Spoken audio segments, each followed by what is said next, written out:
우리의 말씀이 하나님의 주시는 그 천국의 씨앗이 되어 자라날 수 있기를 간절히 소원해 봅니다.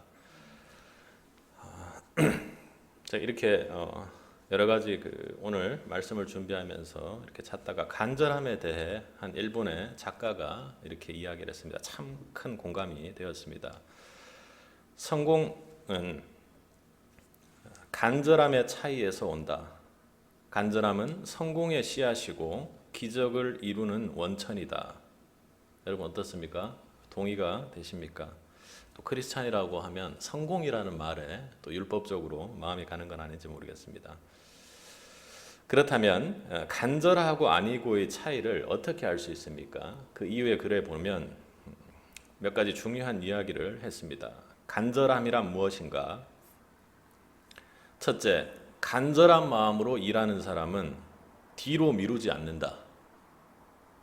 그렇죠? 나중으로 미루는 것은 간절한 일이 아닙니다. 간절한 일이라는 건 내일이 있을 수 없습니다. 둘째, 간절하면 뒤로 물러서지 않습니다. 물러설 때가 있다라는 것은 간절하지 않다는 것입니다. 세 번째로, 간절하면 일을 변화시키려고 하는 것이 아니라 내가 변화하려고 한다는 것입니다. 현실과 타협하는 것은 현실에 맞추어서 상황을 통해 점점 변해가는 그것은 간절함이 아니라는 것입니다. 그리고 그 다음 네 번째로, 간절하면 몰입한다라는 것입니다.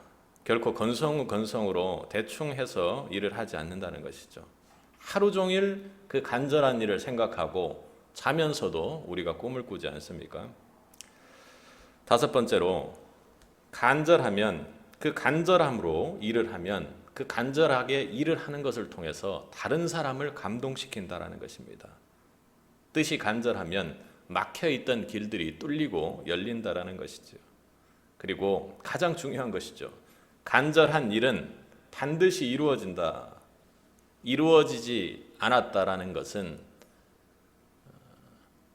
자신의 간절함이 부족했다라는 것이다. 이렇게 이야기합니다. 이것이 간절함의 능력이 아닌가 이렇게 그 말씀을 보면서 정의를 해봤습니다. 참 이게 공감되는 것이 이것이 우리의 믿음에도 그대로 적용되는 것 같습니다. 간절한 믿음은 뒤로 미루지 않는다. 여러분 믿음을 점검해 봅시다. 간절한지 아닌지. 간절한 믿음은 뒤로 물러서지 않는다. 간절하면 어떻게 해요? 내가 변하려고 한다라는 것이죠.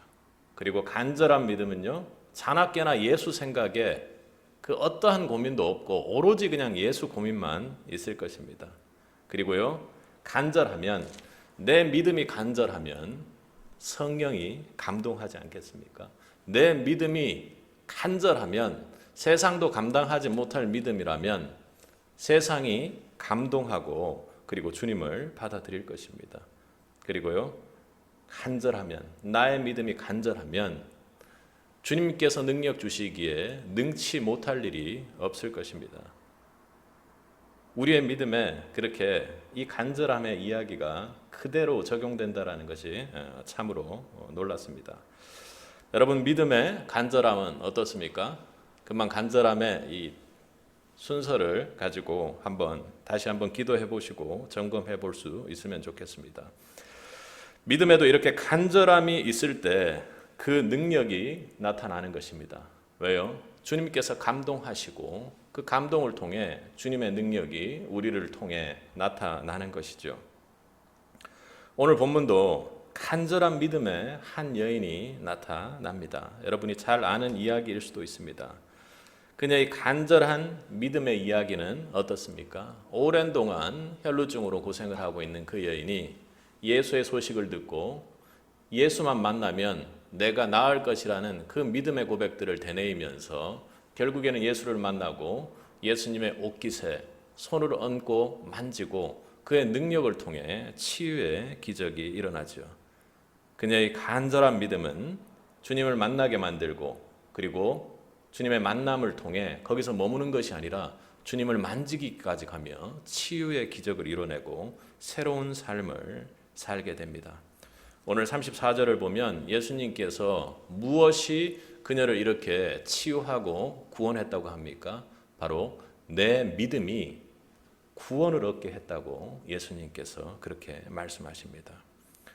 우리는 오늘 이 여인의 간절한 믿음이 어떤 믿음인지를 살펴보려고 합니다. 대체 어떤 믿음이기에 그녀의 12년간의 절망의 세월을 털어내고 새 삶을 살게 되었는지 그 과정을 함께 살펴보면서 이 시간 주님께서 새롭게 일어나 나가길 원하는 우리에게 주시는 말씀의 교훈으로 삼기를 원합니다.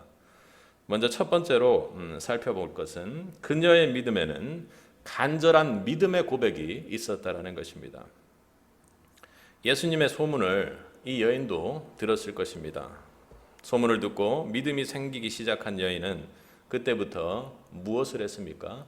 우리 28절을 한번 읽어보도록 하겠습니다. 이는 내가 그의 옷에만 손을 대어도 구원을 얻으리라 하밀더라. 아멘. 그녀는 자신이 할 수 있는 모든 방법과 노력을 다 동원해 보았지만 병을 고칠 길이 없었습니다. 그래서 절망과 소외 속에서 살면서 미래가 없었던 그 여인은 어느 날 예수님의 소식을 듣게 되었습니다. 죽은 자를 살리고 병든 자를 치유하시고 사람들의 운명과 인생을 바꾸는 갈릴리 사람 나사렛 예수, 그 사람이 온다는 소식, 그 예수가 온다는 소식을 들었던 것이죠. 이 소식은 이 여인이 걸을 수 있었던 마지막 희망이고 또 최후의 보루였습니다. 그러니까 앞으로 나갈 힘조차도 없는 절망의 상태가 아니었겠습니까? 그녀의 이 심정에 어찌 보면 미신적인 요소가 전혀 없었다고 생각할 수는 없을 것입니다. 그녀가 인간이기에 어쩔 수 없었겠죠. 그러나 오직 예수만이 자신의 문제를 해결해 주실 구원자이심을 믿는 간절함의 고백이 그녀에게는 있었던 것입니다. 오늘 그녀가 예수의 옷자락에 손을 댄 이유를 앞서 읽은 28절에서 설명하는데 28절의 마지막에 어떻게 이야기합니까? 이는 내가 그의 옷에만 손을 대어도 구원을 얻으리라 하밀러라 이렇게 이야기합니다. 그런데 여기서 하밀러라 원어로 살펴보면 엘레겐입니다. 그러니까 어미가 시제를 나타내는데 그것은 미완료 시제로 그녀의 마음속으로, 그러니까 예수님이 구원자이시다라는 것, 그리고 예수님이 오신다는 소식과 함께 예수님의 이야기를 듣고 나서부터 계속해서 예수님은 나의 구원자이시다, 예수님은 나를 치료해 주실 것이다, 예수님만이 나의 치료의 유일한 희망이다 하고 계속적으로 고백하고 있었다라는 것입니다. 그녀는 예수님의 소문을 듣고 예수 이름을 수도 없이 되뇌었을 것입니다. 주님, 저는 너무나도 고통스러운, 주님 제발 저를 살려주십시오. 주님, 저는 이 오랜 기간 동안 모든 것을 다 해봤지만 소용이 없었습니다. 주님 저를 도와주십시오. 주님 저를 살려주십시오. 예수님 저를 도와주십시오 하고 그녀는 되뇌이고 간절한 믿음의 고백을 했을 것입니다. 그녀의 그 간절한 믿음의 고백이 바로 그녀를 살렸던 것입니다. 고린도후서 4장 13절에서는 이렇게 말을 합니다. 기록된 바 내가 믿었으므로 말하였다 한 것 같이 우리가 같은 믿음의 마음을 가졌으니 우리도 믿었으므로 또한 말하노라. 믿음의 고백에 대해, 믿음의 증거에 대해 바울이 고린도 교회에 하는 이야기입니다. 성도의 삶에서 믿음의 능력은 간절한 믿음의 고백에서 시작됩니다. 그러기에 성도가 어떤 생각을 하고 그 생각으로 말미암아 어떤 고백을 하는지는 너무나도 중요한 일이 아니겠습니까? 우리가 마음에 품는 생각과 입으로 하는 고백은 우리의 믿음의 고백이 될 것입니다. 하나님은 우리의 심장 아래부터 나오는 그 아무리 작은 미세한 소리의 고백이라도 듣고 계신다는 것입니다. 이 모든 간절한 믿음의 고백은 성도의 삶을 좌절과 침체가 아닌 능력의 삶으로 새롭게 바꾸어 놓습니다. 우리가 아주 잘 알고 있는 본문 중에 로마서 10장 9절에서 10절에 매우 중요한 말씀이죠. 내가 만일 내 입으로 예수를 주로 시인하며 또 하나님께서 그를 죽은 자 가운데서 살리신 것을 내 마음에 믿으면 받으리라. 오늘 말씀과 연관된 구절은 그 다음입니다. 사람이 마음으로 믿어 의에 이르고 입으로 시인하여 구원에 이르느니라. 아멘. 여러분, 성도의 삶에서 여러분의 마음의 고백은 어떻습니까? 여러분 믿음의 고백은 어떠합니까? 예수님을 향하고 있습니까? 여러분에게도 주님만이 구원이십니다. 주님만이 내 치유자이십니다. 주님만이 나의 소망입니다 하는 이 고백을 매일매일 쉬지 않고 되뇌이고 묻고 있는 것입니다. 만약 여러분의 삶에 능력이 나타나지 않는다면 여러분의 마음의 입술의 고백으로 나타나는 그 고백이 무엇인지를 한번 점검해 보시기 바랍니다. 내 마음에 그죠? 예수의 그 성령의 능력이 있음에도 불구하고 우리가 죄의 옷을 벗지 못하고 사단의 음성에 귀를 기울여 내 입술로 찬양하면서도 저주의 이야기들이 나오지 않습니까? 여러분 입을 통해 무엇이 고백되는지 한번 돌아보시기 바랍니다. 오늘 본문의 26절을 보면 많은 의원에게 많은 괴로움을 받았고 있던 것도 다 허비했다라는 도저히 치유가 불가능해 보였던 12의 혈루증을 앓던 여인은 예수님의 옷자락을 만지기 직전까지 예수님의 옷자락만 만져도 나는 나을 수 있어. 예수님 근처에만 가도 나는 나을 수 있어. 예수님을 보기만 해도 나는 나을 수 있어 라고 계속해서 되뇌이며 고백했다는 사실을 우리는 주목해야 합니다. 이것은 그 여인이 끊임없이 간절하게 믿음의 고백을 했다는 것을 뜻하지요. 오직 주님만이 구원자시고 치유자십니다. 저는 주님만을 만지기만 해도 나을 거예요. 주님. 그녀는 생활전선 어디에서도 잠을 잘 때나 밥을 먹을 때나 움직일 때나 그 어떤 곳에서도 계속해서 믿음의 고백을 했더라는 것입니다. 끊임없이 주님만이 하며 간절하게 예수님을 소망하며 그 엘레겐의 고백을 했을 것입니다. 이것은 미신적인 주문이 아니라 예수님의 옷자락만도 만져도 치유받을 것이라는 그녀의 간절한 믿음의 고백이었던 것입니다. 그 간절한 고백을 통해 믿음의 능력이 시작되었던 것입니다.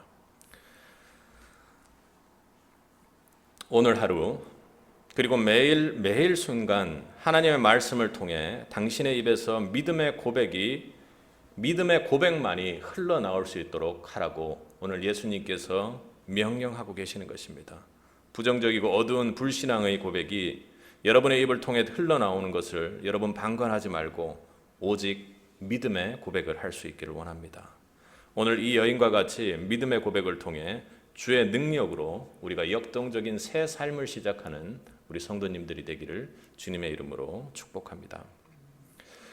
두 번째로 그녀에게는 간절한 믿음의 손이 있었습니다. 그녀의 간절한 고백이 있었습니다. 그러나 그녀가 예수님 앞으로 나간다라는 것은 참으로 쉽지 않은 일이었습니다. 구약에서 이 여인이 앓고 있는 혈루증은 부정한 병이라 하여 레위기 15장에서는 성전에도 나가지 못하게 하고 또 그리고 공적인 모임에도 나갈 수 없는 것으로 그렇게 기록하고 있습니다.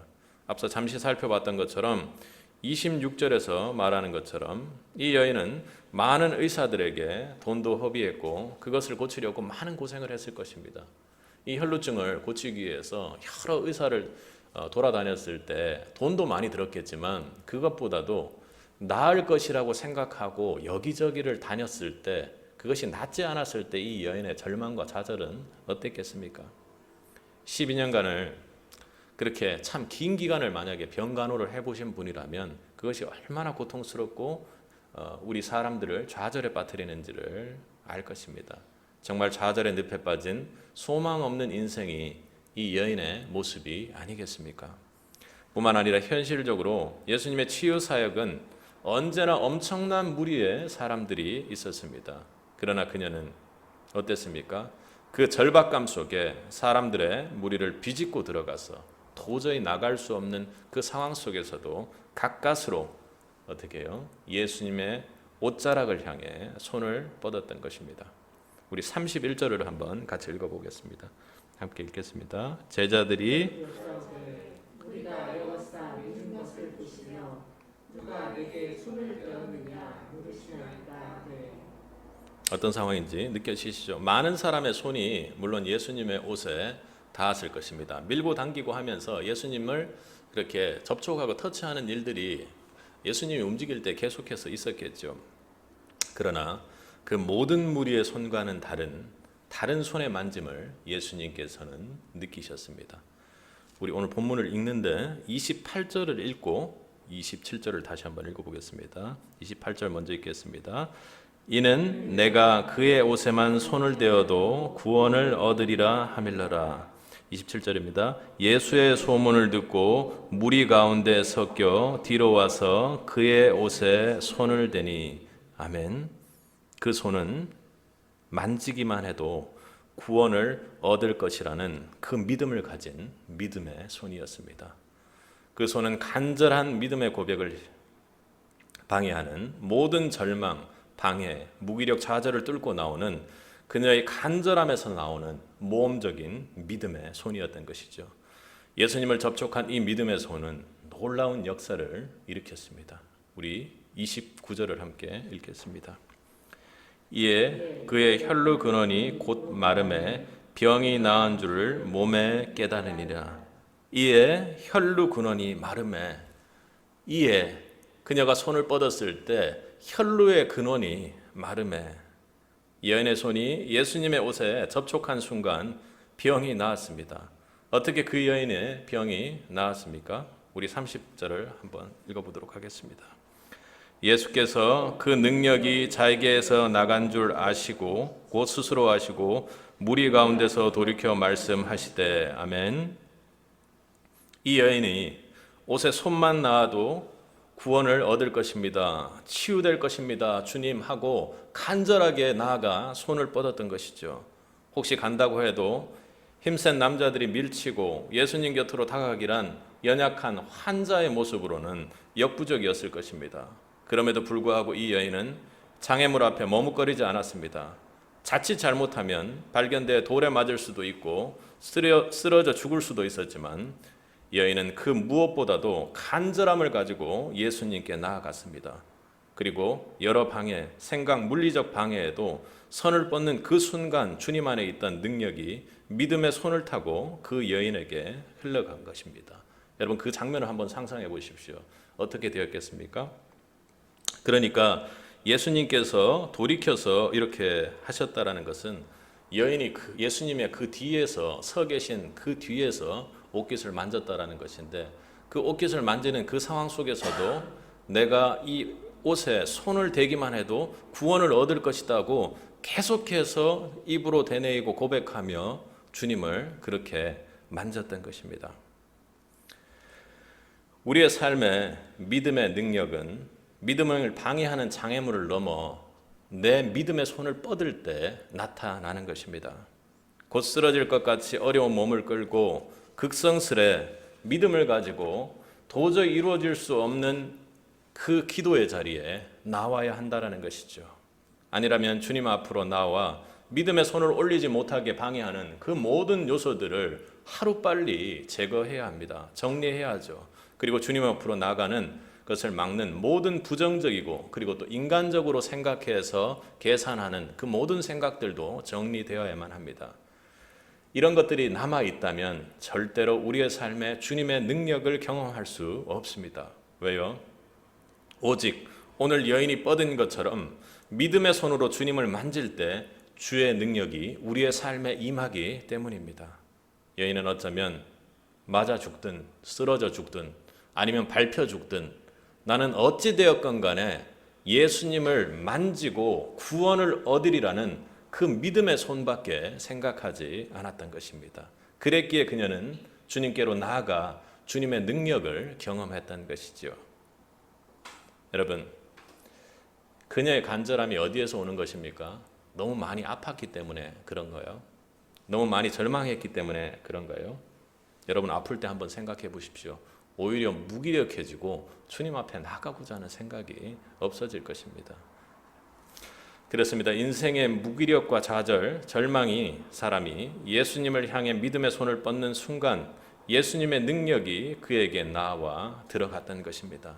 인생의 불안과 허무 속에서 도저히 쳐다볼 이유도 없는 단 한 사람이 예수님께 나와 예수님을 믿음으로 만지는 순간 예수님 안에 있던 평안과 기쁨이 그에게 임합니다. 믿음으로 주님을 만지는 그 순간 복음이신 주님의 능력이 그에게 전달됐기 때문이죠. 저와 여러분에게도 이런 때가 있지 않습니까? 절망과 좌절 속에, 그리고 또 여러 가지 영적 어려움 속에, 그리고 여러 가지 사단의 공격 때문에 너무나도 힘든 또 사역의 순간에도 그럴 때가 있지 않습니까? 그 순간 우리가 간절함으로, 마지막 남은 힘으로 주님 아니면 아무것도 얻을 것이 없다라는 그 생각 가운데 주님께 손을 뻗었더니 주님께서 우리에게 능력으로 임하셔서 기쁨과 평안을 주셨던 그 기억들이 있을 것입니다. 믿고 따라다니는 사람이 많아 예수 곁에 가기도 힘든 상황이었습니다. 그는 부정한 여인으로 예수님이 들어주시겠는가라는 의심도 많이 드는 상황이었을 것입니다. 그러나 그녀는 믿음의 손을 예수를 향해 뻗었습니다. 그녀의 뻗은 손이 주님의 능력을 받게 했습니다. 여러분, 믿음의 고백을 가로막고 있는 것은 지금 무엇입니까? 그럼에도 오늘 본문의 여인은 그 방해에도 간절한 믿음의 손을 뻗었던 것입니다. 오늘 우리 모두가 이 여인처럼 믿음의 손을 뻗어 주님과 접촉하는 그 능력의 역사를 경험할 수 있기를 주님의 이름으로 간절히 축복합니다. 우리가 또 세 번째로 살펴본 것은 이렇게 믿음으로 고백하고 간절함으로 손을 뻗은 이 여인에게 예수님께서 믿음의 축복으로 무엇을 주셨는가 하는 것입니다. 우리 30절을 한번 읽어보도록 하겠습니다. 함께 읽겠습니다. 예수께서 그 능력이 스스로 하시고 우리 가운데서 돌이켜 말씀하시되 누가 내 옷에 손을 대었느냐 하시니 누가 내 옷에 손을 대었느냐.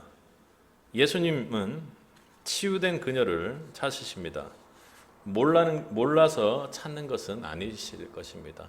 예수님 이런 거 보면 좀 약간 짓궂은 면이 있는 것 같기도 합니다.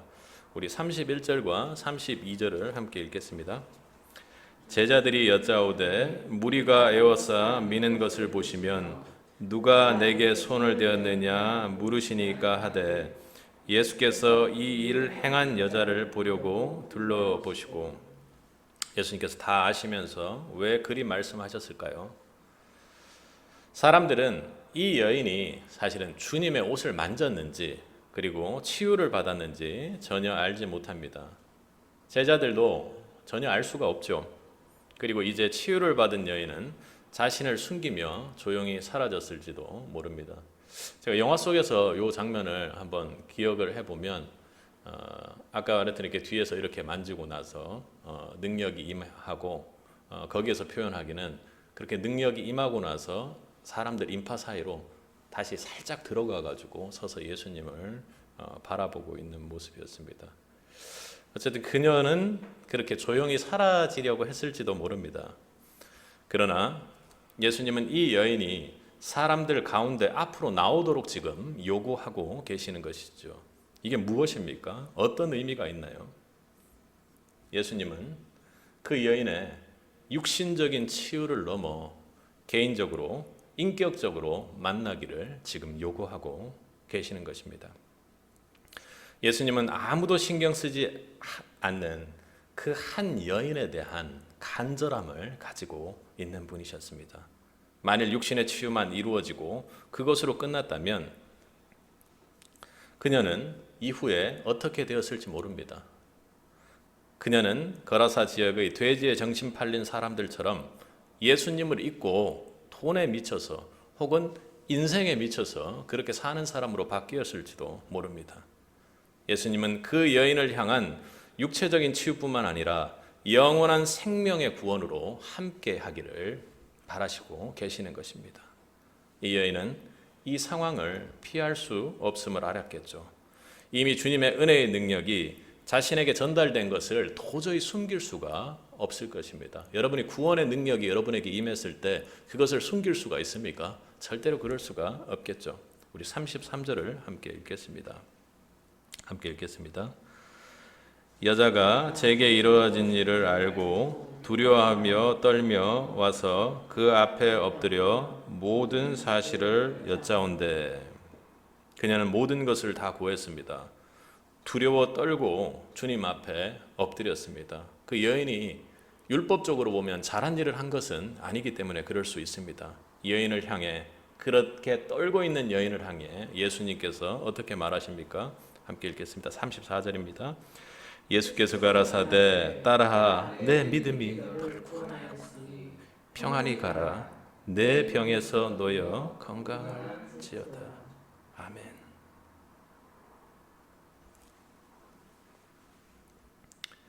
예수님은 율법을 어기고 옷자락을 만진 그 여인을 책망하지 않으셨습니다.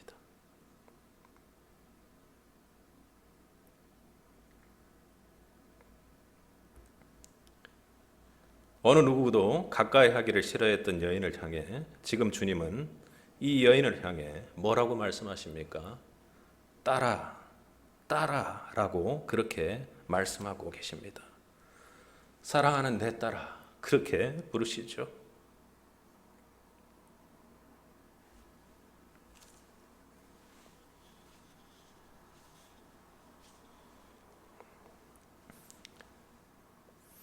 이 여인이 예수 그리스도를 믿음으로 먼저 얻은 축복은 육신의 치유와 건강일 것입니다. 그러나 예수님은 그녀와의 관계를 거기에서 끝내지 않으셨습니다. 이 여인을 불러 세우시고 그녀는 떨리는 목소리로 고백하지 않았겠습니까?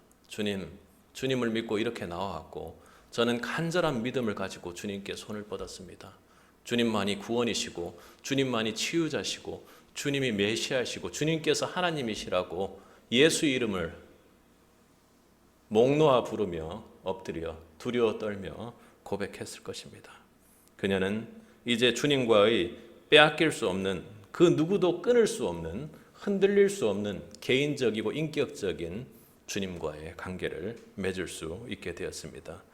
그녀의 간절함이 주님의 그녀를 향한 간절함과 함께 만나 그런 인격적인 관계로 구원의 은혜에 이르게 되었던 것입니다.